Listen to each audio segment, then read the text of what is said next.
नमस्कार दोस्त, मैं मनीष वर्मा।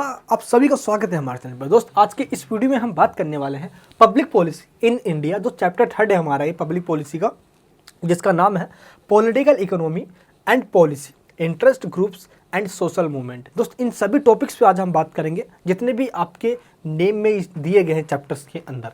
ठीक है, चलिए दोस्तों, सबसे पहले हम बात करते हैं इंट्रोडक्शन की। इससे पहले 2 चैप्टर्स की वीडियोस आ गई है, अगर आपने नहीं देखा तो आप जरूर देख लेना। कुछ बच्चे दोस्त ये कह रहे थे कि सर जो आपने चैप्टर फर्स्ट समझाया, आपने उसमें क्वेश्चन आंसर समझाया, आप पूरे चैप्टर को समझा लो। तो मैं आपको ये कहना चाहता हूँ मेरे दोस्त कि उसके अंदर जो मैंने क्वेश्चन यहाँ पे लिखा हुआ है वो क्वेश्चन एज आपको समझाने के लिए था। बट जो जैसे मैंने इसकी स्टार्टिंग इंट्रोडक्शन से करी है, वैसे ही उसकी स्टार्टिंग भी मैं इंट्रोडक्शन से ही करता, देन पूरे चैप्टर को समझाता। मैंने उसमें क्या किया, आपको दोस्त मैंने पहले एक क्वेश्चन का फॉर्मेट दे दिया, देन पूरे चैप्टर को समझाया, ताकि आपको एग्जाम में लिखने का फॉर्मेट समझ में आ जाए। बाकी दोस्त, मैंने फर्स्ट चैप्टर का पूरा चैप्टर ही कंप्लीट करवाया है, सेकंड चैप्टर मैंने पूरा आपको चैप्टर ही कंप्लीट करवाया, एंड जो थर्ड चैप्टर भी आपको मैं पूरा चैप्टर ही कंप्लीट करवाऊंगा। तो मैं पूरा चैप्टर वाइज आपको पढ़ा रहा हूँ। हाँ, एक चीज़ ध्यान रखना, जिन चैप्टर्स के अंदर क्वेश्चन बन सकते हैं तो उनको मैं क्वेश्चन आंसर फॉर्मेट में समझा देता हूँ, और लेकिन उन क्वेश्चन आंसर के अंदर पूरा चैप्टर आपका कवर हो रहा होता है। चलिए दोस्त, इस चैप्टर की बात करते हैं। इंट्रोडक्शन में दोस्तों पहले हम ये देखते हैं कि राजनीतिक अर्थव्यवस्था, अगर दोस्तों आप देखोगे चैप्टर का जो नाम ही है वो है पॉलिटिकल इकोनॉमी, जो कि पब्लिक पॉलिसी के अंदर पहले इस कॉन्टेक्स्ट में पढ़ना है हमें। देन इंटरेस्ट ग्रुप के बारे में पढ़ना है, फिर पढ़ना है हमें सामाजिक आंदोलन, सोशल मूवमेंट के बारे में पढ़ना है हमें। तो सबसे पहले दोस्त पढ़ेंगे हम पॉलिटिकल इकोनॉमी और पब्लिक पॉलिसी के बारे में। तो दोस्त, इस टाइम क्या होता है, राजनीतिक अर्थव्यवस्था में लोक नीति का महत्व है, यानी कि पॉलिटिकल इकोनॉमी जो सेक्टर है उसके अंदर पब्लिक पॉलिसी का क्या इंपॉर्टेंस है, और हमें ये बताता क्या है दोस्त। इसके अंदर हम किस चीज़ का एनालाइज करते हैं मेनली दोस्त, why states behave as they do, यानी दोस्त कोई स्टेट क्या काम करता है, या दोस्त कोई भी हम जब हम पब्लिक पॉलिसी को एंड पॉलिटिकल इकोनॉमिक कॉन्टेक्स्ट में जब हम पढ़ रहे होते हैं तो उसमें हम ये चीज़ को देखते हैं कि सरकारें क्या है, गवर्नमेंट क्या है, विशेष रूप से किस प्रकार से वो व्यवहार करती है, और कोई गवर्नमेंट काम करती है तो वो क्यों काम करती है, आखिर उसका मेन मकसद क्या काम करने का। तो मेनली दोस्तों जो पॉलिटिकल इकोनॉमी जो कंसेप्ट है पब्लिक पॉलिसी का, तो इसके अंदर हम यही देखते हैं कि कोई गवर्नमेंट आखिर काम क्या करती है, क्यों करती है, और इसका पॉलिटिकल इफेक्ट क्या पड़ता है। यानी पॉलिटिकल मतलब कि सोसाइटी के ऊपर राजनीतिक इफेक्ट क्या पड़ता है। यानी कि देखो, राज्य कोई काम कर रहा है तो मेनली राज्य समाज की भलाई के लिए ही काम कर रहा होता है, लेकिन दोस्त इसका इकोनॉमिक एस्पेक्ट्स ये होता है कि गवर्नमेंट जो पॉलिसीज बनाती है वो पॉलिसी एक इकोनॉमिक वर्ग, एक यानी कह सकते हो कि इकोनॉमिक क्लास के लिए जब बना रही होती है तो उसका सोसाइटी पे नेगेटिव और पॉजिटिव इम्पैक्ट पड़ता है। यहाँ पे इकोनॉमिक पॉलिसी का मतलब यहाँ पे ये है दोस्त, मान लो कि कोई ट्रेड यूनियन है, हमारे फार्मर्स हो गए, किसान भाई बहन हो गए हमारे, तो उन सभी के लिए जो कि सरकार के द्वारा जो पॉलिसी बनाई जाती है वो सभी हमारे इकोनॉमिक सेक्टर में ही आता है। तो मेनली पॉलिटिकल और इकोनॉमिक जो एस्पेक्ट्स हैं पब्लिक पॉलिसी के अंदर, इसका क्या इंपॉर्टेंस है हम इसकी बात करेंगे। और दोस्तों हम ये देखेंगे कि जो हित समूह है और जो सामाजिक आंदोलन है, इनको देखते हुए पब्लिक पॉलिसी का क्या इंपॉर्टेंस है, यानी कि पब्लिक पॉलिसी का क्या कंट्रीब्यूशन होता है। या दोस्त आप ये कह सकते हो कि जो इंटरेस्ट ग्रुप होते हैं उनके द्वारा ऐसा क्या किया जाता है जिससे कि पब्लिक पॉलिसी यानी कि पॉलिसी बनाते टाइम हमारे गवर्नमेंट को, हमारे पूरे ब्यूरोक्रेट्स को हेल्प मिलती है। किनसे? जो इंटरेस्ट ग्रुप होते हैं। अब ये इंटरेस्ट ग्रुप क्या होते हैं ये अभी चैप्टर्स में समझाने वाला हूँ मैं आप सभी को। एंड सोशल मूवमेंट, सामाजिक आंदोलन। दोस्त हम में या आप में से जब कोई आंदोलन करके सरकार से डिमांड करता है किसी पर्टिकुलर चीज़ों को पूरा करवाने के लिए, अपनी मांग को मनवाने के लिए दोस्त, तो वही सामाजिक आंदोलन होता है। तो इन सभी टॉपिक्स में हम बात करेंगे। ये दोस्त एज जस्ट हमारा एक इंट्रोडक्शन था। अब मेन हमारा टॉपिक यहाँ से स्टार्ट होता है। जो फर्स्ट पॉइंट है हमारा, जो क्या है, political economy and public policy, राजनीतिक अर्थव्यवस्था और लोक नीति। दोस्त अगर आप चैप्टर का नाम देखोगे तो चैप्टर का नाम ही क्या है, यहाँ पे देखिए दोस्त, यहाँ पे क्या है, political economy and public policy. तो फर्स्ट पॉइंट वाला जो ये हम ये कवर करेंगे, फिर हम इंटरेस्ट ग्रुप कवर करेंगे, फिर हम सोशल मूवमेंट कवर करेंगे। ठीक है, चलिए दोस्तों, तो एक चीज़ मैं आपको स्टार्टिंग में ही बता देना चाहता हूँ दोस्त, इसका मार्केट में भी बहुत अच्छा मटेरियल नहीं मिल रहा है बच्चों को। एंड एसओएल के बुक्स में हिंदी मीडियम में तो दिया ही नहीं गया, और इंग्लिश में दिया भी गया है तो दोस्त वो इतना भी अच्छा नहीं है यार कि आपको इजीली समझ में आ जाएगा। और बट दोस्त मैं आपको इसमें जो की पॉइंट्स हैं मैं आपको सिर्फ वो बता दूंगा, इन की पॉइंट्स को समझा दूंगा। बस आपको ये किन पॉइंट्स को, जितने भी की पॉइंट्स दूंगा, बस आपको दोस्त इनको लर्न करना है। इनको जब एग्जाम में जब क्वेश्चन आएगा तो इसी पॉइंट को आप एक्सप्लेन कर देना, आपका सॉलिड आंसर बन जाएगा। ठीक है दोस्तों, चलिए फर्स्ट पॉइंट के अंदर बात करेंगे राजनीतिक, अर्थव्यवस्था और लोक नीति। एग्जाम में जब क्वेश्चन आएगा दोस्त तो डायरेक्ट वो इसी पॉइंट पे क्वेश्चन पूछेगा। जब भी इस पॉइंट पे क्वेश्चन पूछे तो यहाँ से आप आंसर लिखना स्टार्ट करोगे। सार्वजनिक नीति, सार्वजनिक मतलब क्या होता है? लोक नीति। पब्लिक पॉलिसी का दोस्तों जो निर्माण होता है, यानी कि formulation and execution of public policy, किस चीज़ को देखते हुए किया जाता है? पॉलिटिकल इकोनॉमी के अंदर। यानी जब हम पब्लिक पॉलिसी जब पढ़ रहे होते हैं तो पब्लिक पॉलिसी के दोस्तों आप कह सकते हो कि एक रूप है, एक प्रकार है क्या? Political economy. तो जब पॉलिटिकल इकोनॉमी सेक्टर को हम देखेंगे तो हम किस तरीके की पॉलिसी को बनाएंगे? तो सबसे पहला दोस्तों है यहाँ पे जनहित को देख के, लोगों की ज़रूरतों को देख के, और दोस्त उनके जितने भी आपस में इंटरेस्ट है दोस्त, उनके जो हित है, अगर आपस में कोई संघर्ष चल रहा है तो उन संघर्ष को, उन दोस्त प्रॉब्लम्स को, जो आपस में एक स्ट्रगल का माहौल बन रहा है दोस्त, सिविल वॉर हो रहा है, तो उसको कम या ख़त्म करने की कोशिश करेंगे। क्या करके? पॉलिसीज बना के। दोस्त मेनली यही पर्पज़ होता है पॉलिटिकल और इकोनॉमी। पॉलिटिकल से दोस्त शांति बना के पॉलिसी बनाएंगे हम, शांति बनाने के लिए। इकोनॉमी से देश को तरक्की करवाने के लिए, पर कैपिटा इनकम बढ़ाने के लिए दोस्त, लोगों को अल्टीमेटली रोज़गार देने के लिए, या दोस्त कह सकते हो जैसे ट्रेड बढ़ाने के लिए, ट्रेड एक्टिविटीज़ बढ़ाने के लिए, जिससे कि दोस्त लोग भी खुशी हो, सरकार के पास टैक्स भी आए। तो मेनली इस चीज़ का इसमें ध्यान रखा जाता है दोस्त। सम पब्लिक पॉलिसीज़ यानी कुछ ऐसी लोक नीति होती है दोस्त, जो पॉलिटिकल की बात कर रहा हूँ और इकोनॉमी की बात कर रहा हूँ मैं। तो दोस्त हम पहले बात करते हैं यहाँ पे इकोनॉमिक सेक्टर की। देखिए, बाजार की खामियों को दूर करने का लक्ष्य डिसाइड किया जाता है इसके अंदर पॉलिटिकल और इकोनॉमी एस्पेक्ट्स के अंदर। ये देखा जाता है कि जो आर्थिक पॉलिसी बनाई जाती है उसके अंदर क्या किया जाए। उसके अंदर दोस्त जो मार्केट की जो फ्लो चल रहे हैं उसके अंदर जो कुछ कमियां हैं उसको सुधारने की बात की जाती है। जैसे दोस्त, जैसे मान लो कि कोई लेन देन या लागत कम करने की बात आ जाए, या दोस्त उत्पादकता, प्रोडक्शन बढ़ाने के लिए सरकार सब्सिडी दे दे, अच्छी दोस्तों मशीनें प्रोवाइड कर दे। तो ऐसे ट्रेडर्स को अगर सरकार सब्सिडी या अगर इकोनॉमिक हेल्प देख के अगर हेल्प करती है तो दोस्त हमारे जो छोटे छोटे ट्रेडर्स होते हैं वो बड़े लोगों से कम्पीट कर पाएगी, उनसे भी प्रतिस्पर्धा कर पाएगी, कंपटीशन कर पाएगी दोस्त, इंटरनेशनल लेवल पे कंपटीशन कर पाएगी। देन दोस्त अगर गवर्नमेंट ये करती है ऐसा तो इनसे हेल्प मिलेगी दोस्त। तो कुछ पॉलिसी सरकार इन सब चीज़ों के लिए बनाती है जो कि अच्छी मानी जाती है। लेकिन अगर दोस्त सरकार कुछ पॉलिसी अगर इस चीज़ को देख के बना दे कि मान लो कि प्रोडक्ट है या कोई सरकार की ऐसी कोई पॉलिसी है जो पूरी सोसाइटी के अंदर सिर्फ पावरफुल लोगों या पावरफुल जो ऑर्गेनाइजेशन है सिर्फ उनको ही देख के बनाई जाती है, या कह सकते हो कुछ लोगों के इंटरेस्ट को देख के बनाई जाती है, तो ऐसी पॉलिसी से पूरी समाज का भला नहीं हो पाएगा। इसलिए दोस्त इकोनॉमी जो हमारा पॉलिसी होता है, यानी कि इकोनॉमिक पब्लिक पॉलिसी जो होता है दोस्तों, वो फेल हो जाता है अगर वो सेल्फ इंटरेस्ट या कुछ ही लोगों को देखते हुए या कुछ कम्युनिटी को देखते हुए बनाया गया।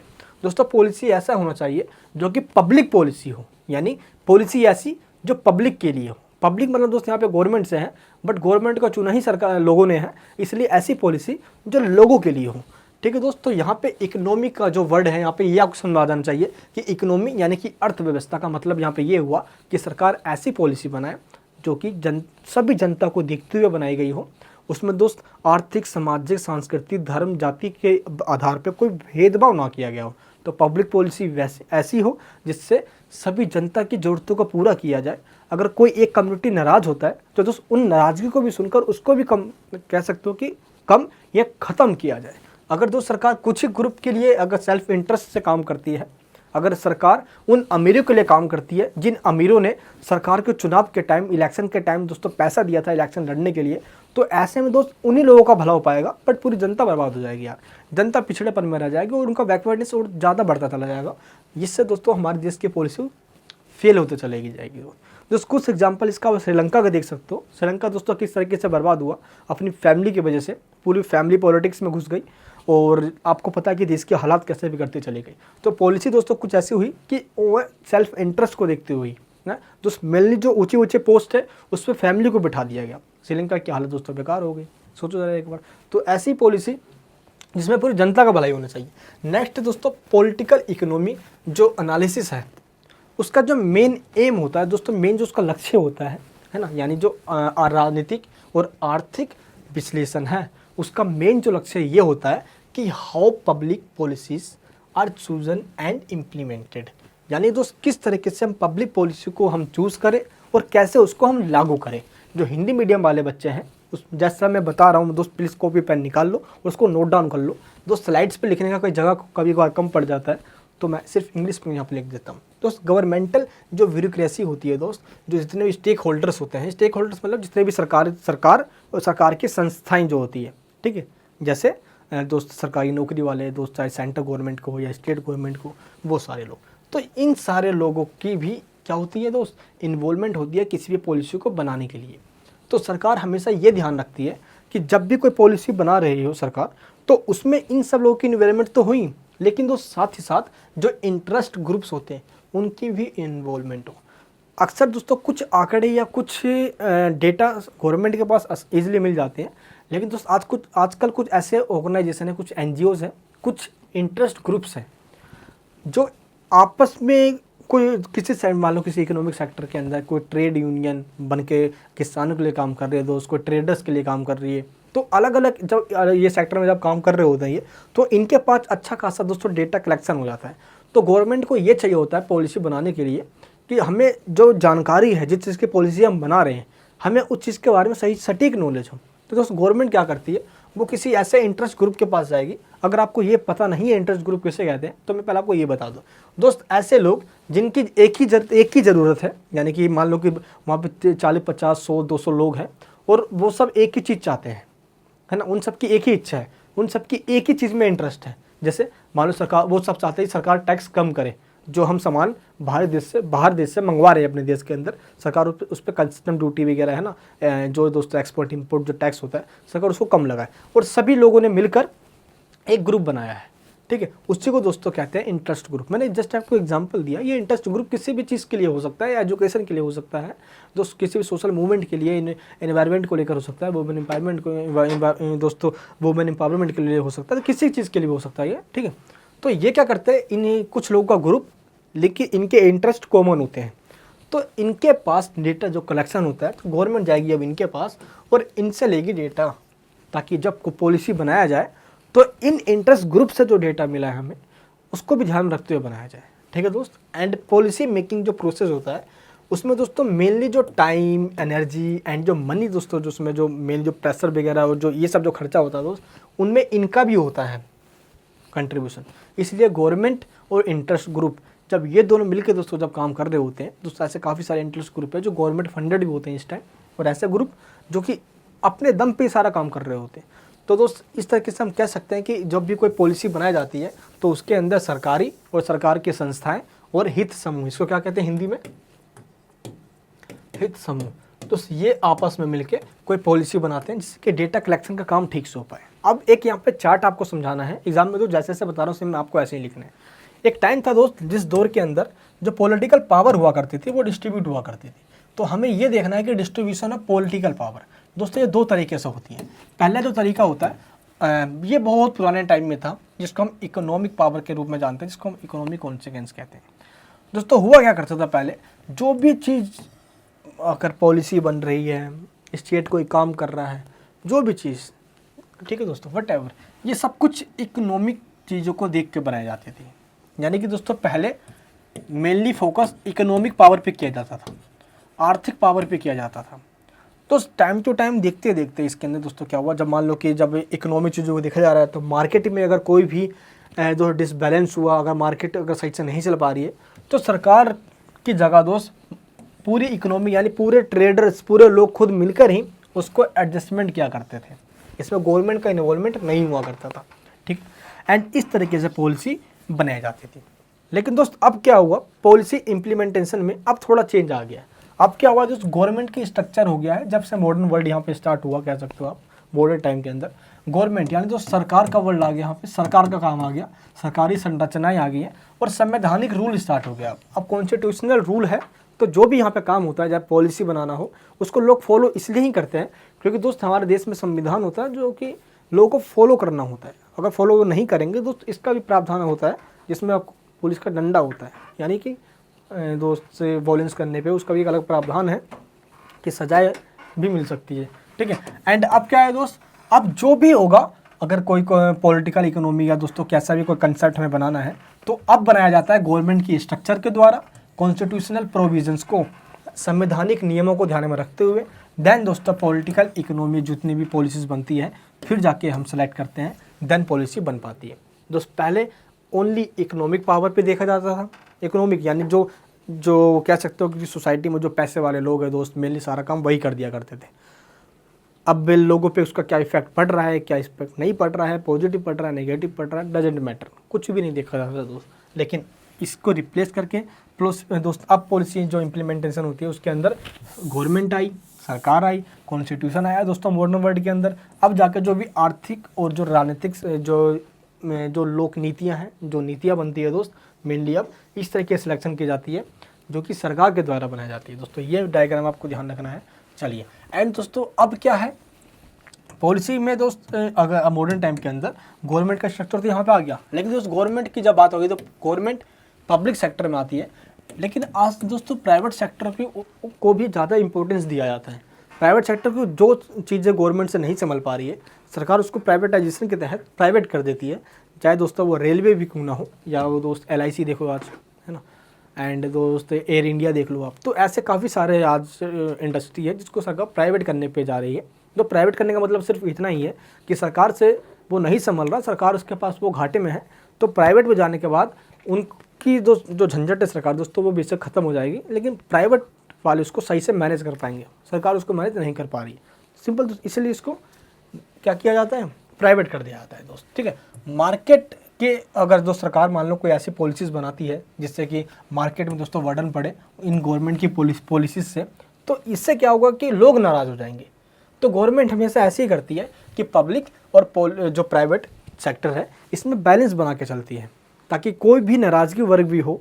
तो देखो देश का अल्टीमेटली विकास करने में चाहे प्राइवेट सेक्टर हो या पब्लिक सेक्टर, तो दोनों का उतना ही कंट्रीब्यूशन है आज के टाइम में। तो आज दोस्त कहीं भी जाओगे तो प्राइवेट सेक्टर का जाल और फैलता जा रहा है, चीज़ों को दोस्तों और प्राइवेट किया जा रहा है। अब देखो कहाँ सरकारी नौकरी रही यार, अब सरकार दोस्तों आए दिन तो सरकारी, अब दोस्तों देखो सरकार रिजर्वेशन तो डायरेक्ट ख़त्म नहीं कर सकती, तो सरकार गवर्नमेंट नौकरी ख़त्म कर देगी, गवर्नमेंट जॉब खत्म करेगी धीरे धीरे करके, ताकि रिजर्वेशन का लोग फ़ायदा भी नहीं उठा पाएंगे यार।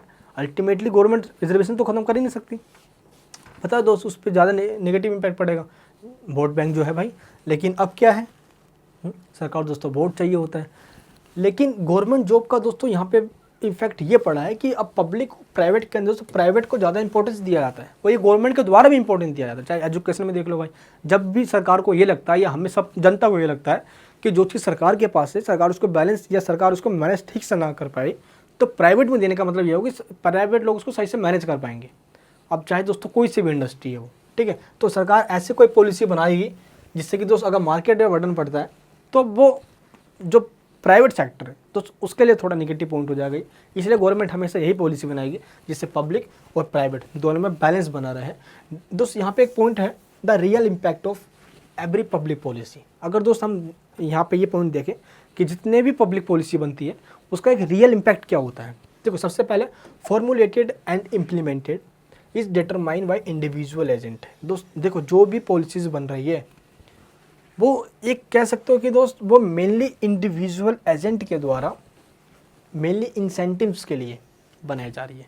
अभी इंसेंटिव का मतलब दोस्तों क्या हुआ, समाज के अंदर लोगों को ज़्यादा से ज़्यादा बेनिफिट हो इसके लिए पॉलिसी बनाई जाती है। कोई पॉलिसी इसलिए थोड़ी बनाई जाती है दोस्त कि उसको ज़्यादा फ़ायदा हो रहा है तो उसको घाटा करवाया जाए, ऐसा तो होगा नहीं। इसलिए जितनी भी पब्लिक पॉलिसी बनती है वो इसलिए बनाई जाती है ताकि दोस्त ज़्यादा से ज़्यादा लोगों का, चाहे वो इंडिविजुअल है, उनका बेनिफिट हो दोस्तों, मार्केट के स्ट्रक्चर में रिफॉर्म हो और इकोनॉमिक जो इम्प्लीमेंटेशंस है वो ठीक हो पाए। दोस्तों जब भी मार्केट के अंदर डिमांड और सप्लाई बैलेंस में होती है, यानी कि अगर माल उतना ही बन रहा है जितना दोस्तों माल बिक जा रहा है तो सब कुछ ठीक रहेगा। अगर दोस्तों माल ज़्यादा बन रहा है और माल बिक ही नहीं रहा तो मार्केट में ही गड़बड़ी आनी स्टार्ट हो जाती है। तो इस तरीके से जब इकोनॉमी या पॉलिटिकल जो भी पॉलिसी सरकार बनाती है उसको यही देख के दोस्तों बनाना होता है ताकि सोसाइटी के अंदर बैलेंस बना रहे, इक्वलिटी बरकरार रहे, लोगों की लिबर्टी पर दोस्तों कोई खतरा ना हो, और ये पॉलिसी अल्टीमेटली देश का इकोनॉमिक डेवलपमेंट करे, जनता की में खुशहाली हो। ठीक है दोस्त, तो मेनली ये वाला पॉइंट हमें हमारा कवर हो जाता है। अब क्या है, 4 analytical dimensions of public policy. देखो लोक नीति के 4 विश्लेषणात्मक आयाम है। आप इस आयाम को दोस्तों फीचर्स कह सकते हो। क्या कह सकते हो, फीचर्स। किसके, जो दोस्तों एनालिटिकल डायमेंशंस हैं पब्लिक पॉलिसी के, आप इसको फीचर्स भी कह सकते हो, ये इसको आयाम डायमेंशन भी कह सकते हो, यानी कि 4 एनालिटिकल दोस्तों फीचर्स भी कह सकते हो आप, ठीक है, बच्चे कंफ्यूज ना हो इसलिए मैंने आपको बता दिया। तो सबसे पहला जो फीचर है इसका वो क्या है कि वर्तमान नीतियों का प्रभाव। जब भी दोस्तों कोई भी पॉलिसी बनाई जाती है तो उसमें हमेशा ये ध्यान रखा जाता है जो भी प्रेजेंट पॉलिसीज़ हैं उसका क्या इन्फ्लुएंस पड़ेगा अभी जो हम पॉलिसी बना रहे हैं उसके ऊपर। मान लो दोस्त हम एक पॉलिसी बनाने जा रहे हैं इस टाइम पे कि जो भी जितने भी स्टूडेंट्स हैं वो आगे और पढ़ाई कर सके, इसलिए लोगों को इसको जितने भी हमारे स्टूडेंट को स्कॉलरशिप देनी चाहिए।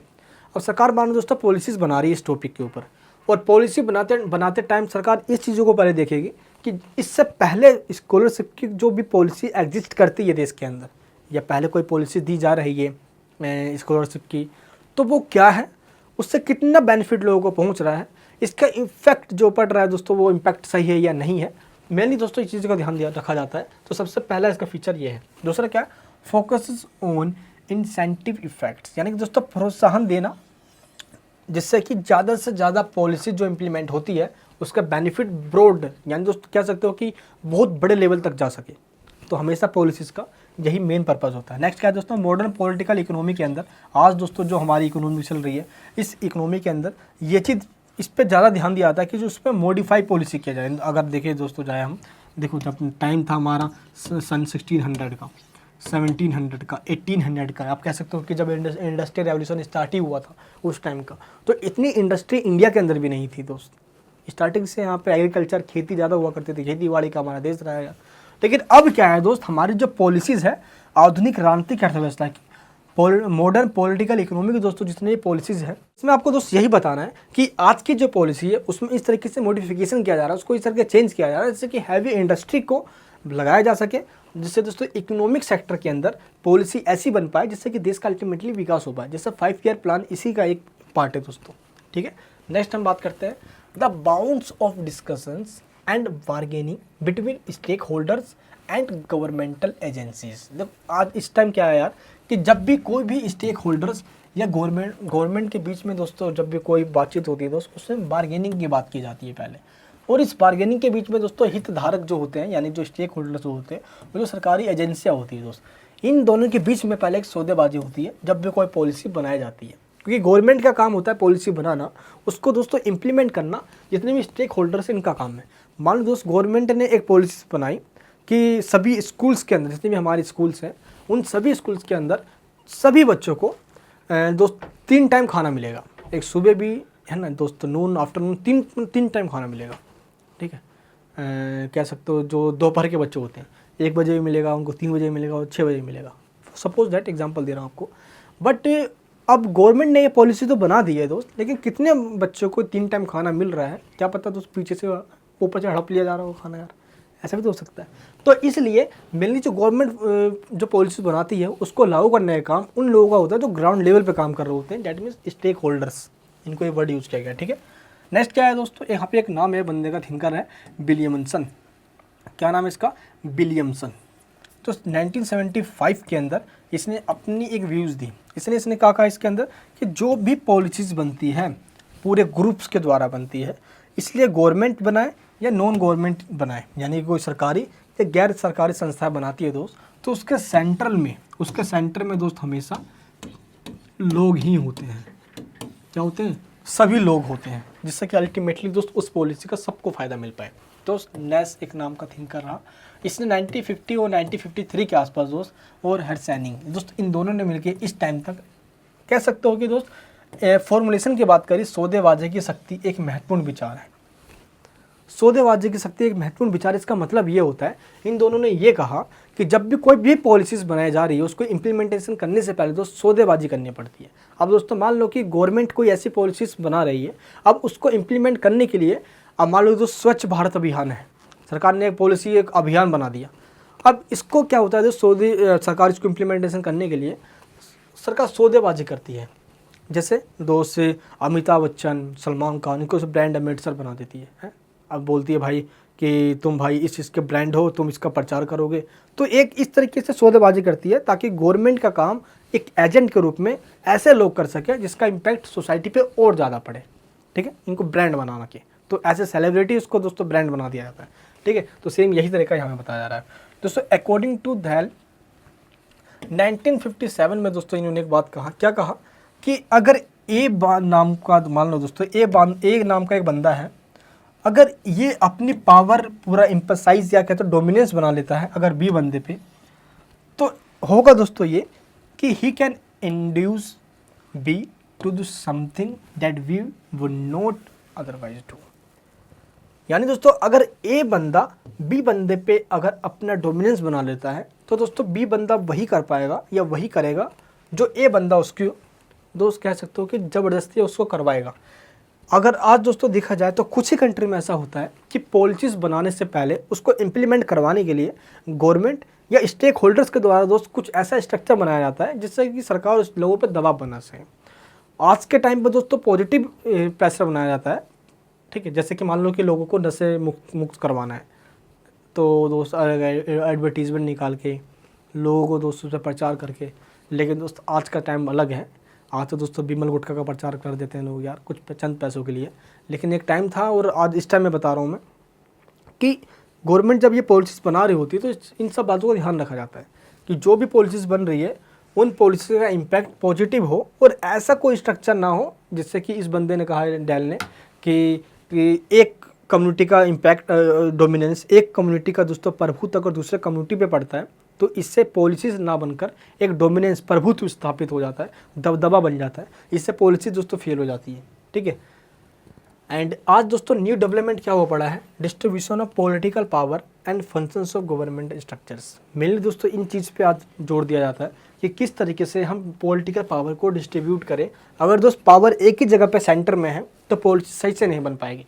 मान लो दोस्तों अगर सेंट्रल गवर्नमेंट ही पावर सही से बना रही है, ठीक है, लेकिन दोस्त अगर स्टेट के एक कोने में लोगों की क्या ज़रूरत है, क्या नीड है, अब उनके बारे में लोगों को गवर्नमेंट को सही से नहीं पता, तो कैसे पॉलिसीज बन पाएगी।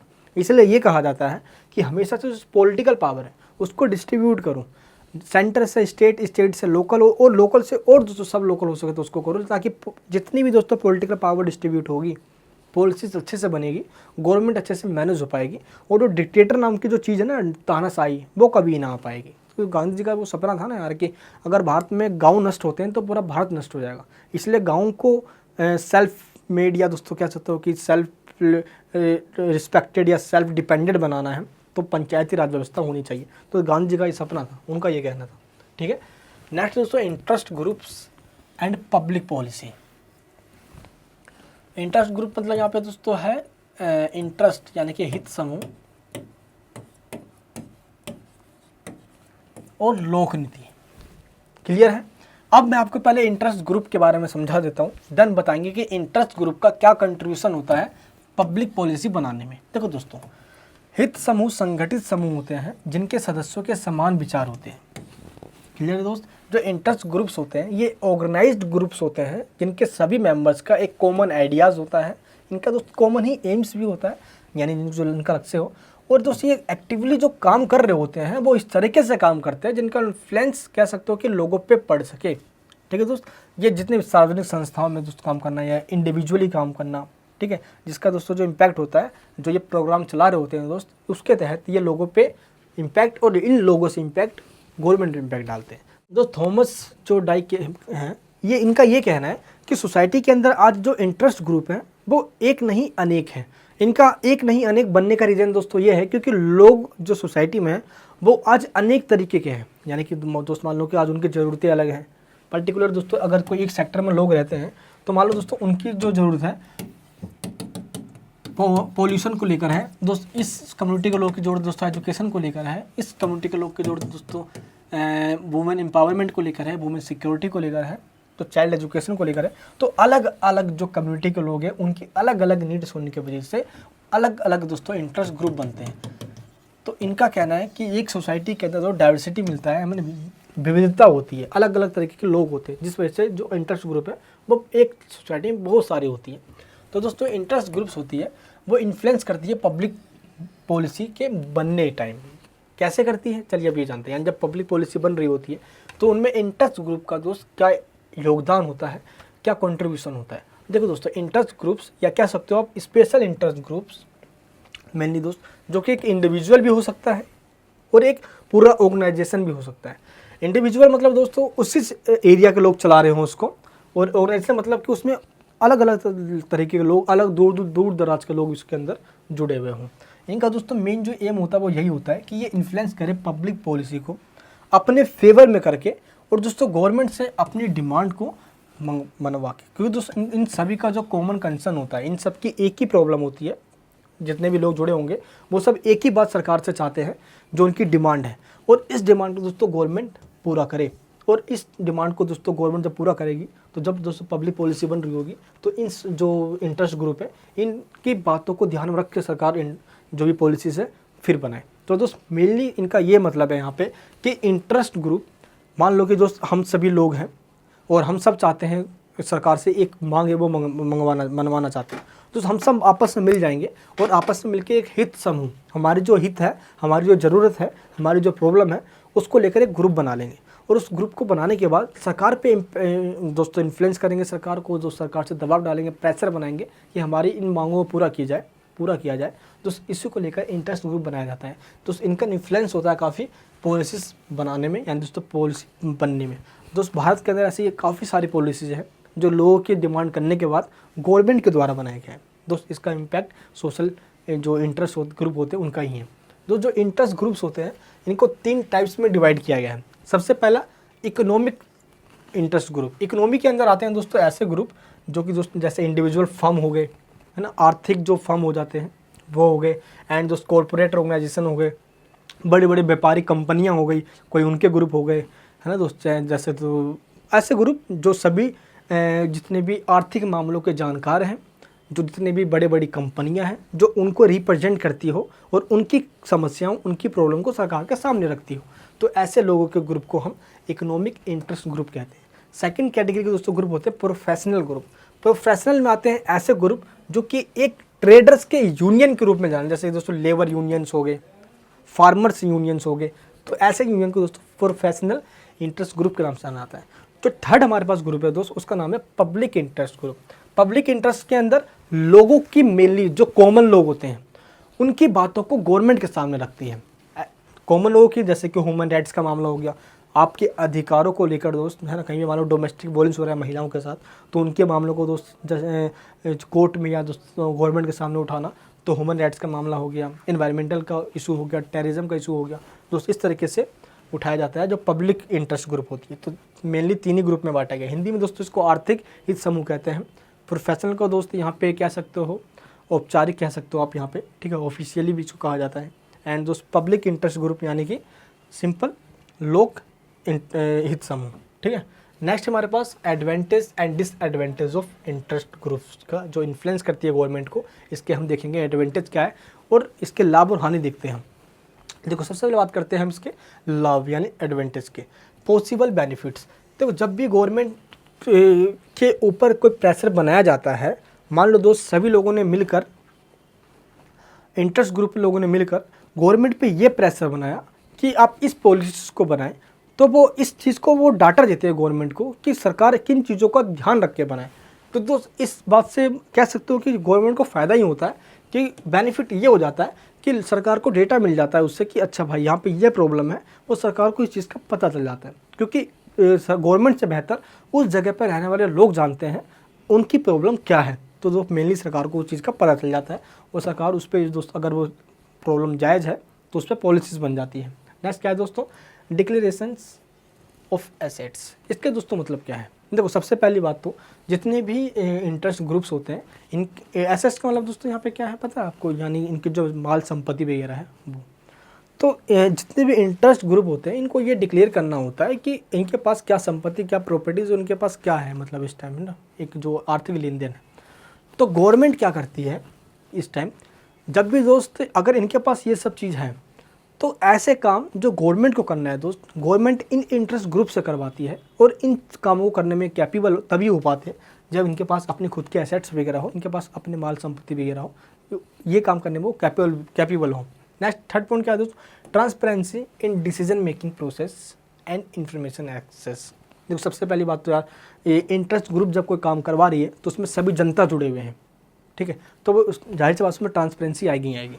प्लस इन्फॉर्मेशन जो एक्सेस हो पाती है इन इंटरेस्ट ग्रुप के वजह से वो इजीली गवर्नमेंट को मिल पाती है। अदरवाइज दोस्तों इस सरकार को ढूंढने में ही कई टाइम लग जाएंगे, और दोस्तों गवर्नमेंट भी इन इंटरेस्ट ग्रुप से ही टाइप करती है, देन वो काम कर पाती है। अलग अलग दोस्तों प्राइवेट कॉर्पोरेट के लोग मिल पाते हैं उसके अंदर, ठीक है। दोस्त कह सकते हो कि ये इनक्रेज करती है कंपटीशन में और इन्हांस करती है कॉर्पोरेट गवर्नेंस को, यानी कि दोस्त ये गवर्नमेंट को भी मोटिवेट करती है जिससे कि जो इंटरेस्ट ग्रुप है इनको और बढ़ावा दिया जाए। क्योंकि दोस्त अगर ऐसी मेन प्रॉब्लम्स को सरकार के सामने रखा जाए तो देश की सारी प्रॉब्लम गवर्नमेंट को नहीं सॉल्व कर सकती यार, हमारी भी एक जिम्मेदारी बनती है। देखा होगा दोस्त आपने कई जगह पे NGOs खुल जाते हैं, है ना, जो गवर्नमेंट भी होती है नॉन गवर्नमेंट भी होती है, ठीक है। अब इन NGOs का काम यही होता है कि सरकार का उन चीज़ों पे ध्यान दिलाना जिस पे गवर्नमेंट का ध्यान नहीं जा रहा है, मेनली काम यही होता है यार। तो यही इसलिए भी गवर्नमेंट को इससे फ़ायदा मिलता है। अगर दोस्तों हम डिसएडवांटेज की बात करें, हानि की बात करें इन इंटरेस्ट ग्रुप का, तो सबसे पहले ये कि स्टेट कैप्चर। इन इंटरेस्ट ग्रुप को जो भी कह सकते हो कि कुछ ऐसे बिकाऊ इंटरेस्ट ग्रुप जिसके ऊपर स्टेट का कैप्चर हो जाता है इन करप्शन के वजह से।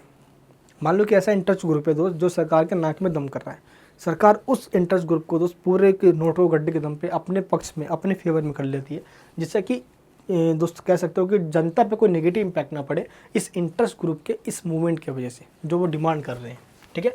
Addressing the influence of interest group. तो इस टाइम क्या है, जो भी इंटरेस्ट ग्रुप काम कर रहे होते हैं उस काम की वजह से उस इंटरेस्ट ग्रुप प्लस गवर्नमेंट तो इन दोनों बीच में आपस में इंटरकनेक्शन बन जाता है, और इस कनेक्शन के बीच में कोई थर्ड पार्टी ना आए, इसलिए ये इंटरेस्ट ग्रुप क्या करते हैं पता है दोस्त आपको, गवर्नमेंट से पहले एग्रीमेंट कर लेते हैं। और इस एग्रीमेंट का मतलब यहाँ पे ये हुआ कि गवर्नमेंट डायरेक्ट या इनडायरेक्ट दोस्त बंध जाती है कि अब वो काम इन इंटरेस्ट ग्रुप का वो करेगी ही करेगी। अब चाहे दोस्त अगर उसने एग्रीमेंट कर लिया है गवर्नमेंट से, या गवर्नमेंट दोस्त पहले उस पर कह सकते हो कि सहमत हो गई है, तो गवर्नमेंट को काम वो करना ही पड़ेगा। इसलिए दोस्त थोड़ा सा यहाँ पे इसका इन्फ्लुएंस पड़ता है गवर्नमेंट पे नेगेटिव, क्योंकि गवर्नमेंट यहाँ पे बंध जाती है। नेक्स्ट क्या दोस्तों, रेगुलेशंस ऑफ लॉबिंग। इसका मतलब क्या हुआ दोस्त कि जो इंटरेस्ट ग्रुप है उसको ओपन करना चाहिए, तो उसमें ट्रांसपेरेंसी लाना चाहिए, क्या काम कर रहे हो क्या काम नहीं कर रहे हो दोस्त, उसमें लेखा जोखा सब कुछ पता होना चाहिए, ताकि गवर्नमेंट के पास आंकड़ा बिल्कुल सही से पहुँचे, कोई दोस्त करप्शन ना हो। कॉन्फ्लिक्ट ऑफ इंटरेस्ट, देखो कभी कभार क्या आता है कि एक जो इंटरेस्ट ग्रुप है उसमें उन्हीं लोगों को शामिल किया जिनके नीड्स एक ही है, उनके इंटरेस्ट एक ही है, लेकिन जो टाइम टू टाइम उस इंटरेस्ट ग्रुप के अंदर आपस में कॉन्फ्लिक्ट हो जाता है, जिसकी वजह से जो इंटरेस्ट है वो टूट जाती है, पूरी बिखर जाती है। दोस्त अक्सर ऐसे काफ़ी सारे पॉलिटिकल पार्टीज़ में भी होता है कि लोग एक पार्टी छोड़ दूसरे पार्टी में चले जाते हैं, तो सेम इंटरेस्ट ग्रुप के अंदर भी ऐसा होता है, जिसकी वजह से पूरा इंटरेस्ट ग्रुप टूट जाता है, बिखर जाता है। नेक्स्ट पॉइंट क्या है, role of social movement in public policy. आज दोस्तों इस टाइम टू टाइम अगर देखेंगे हम दोस्त, हमारा खुद संविधान हमें राइट देता है दोस्त, हम भाषण की हमें स्वतंत्रता है, हमें अपनी बातों को दोस्त रखने की स्वतंत्रता है दोस्त। आर्टिकल 20 दोस्त 19(1) में भी हम दोस्त इस तरीके से हम कह सकते हैं कि ये अधिकार जब संविधान ने दिया हमें कि हम आंदोलन कर सकते हैं, तो शांतिपूर्वक तरीके से पीसफुली बिना हथियार के हम अपनी बातों को रख सकते हैं, और गवर्नमेंट को हम इन्फ्लुएंस कर सकते हैं अपनी पॉलिसीज़ बनाने के लिए जो जनता की नीड है। इसलिए दोस्त इसके 3 एस्पेक्ट्स हैं। सबसे पहले कोलेक्टिव एक्शन। मेनली दोस्तों जो मूवमेंट होता है सामाजिक आंदोलन, वो पहला तरीका होता है कोलेक्टिव, पूरे तरीके से मिलकर पूरी जनता दोस्तों। अन्ना हजारे का आंदोलन बहुत बड़ा आंदोलन जो कि करप्शन पे हुआ था, इसको दोस्तों कलेक्टिव ही एक्शन कहा गया था, जिसमें सभी लोगों ने मिलकर एक्शन लिया गवर्नमेंट के अगेंस्ट में दोस्त, और सरकार भी बदली करप्शन पे दोस्त। उस टाइम लोगों को तब पता चला कि हम जो एक चीज़ सुई भी खरीदने जा रहे हैं तो उस पर हम टैक्स दे के आ रहे हैं, यानी कि उस अन्ना आंदोलन ने दोस्त जनता की आंखें खोल दी। अब उसका दोस्त आगे चल के इम्पैक्ट क्या पड़ा सोसाइटी पे हम सब जानते हैं यार। नेक्स्ट पॉइंट क्या है, सोशल चेंज।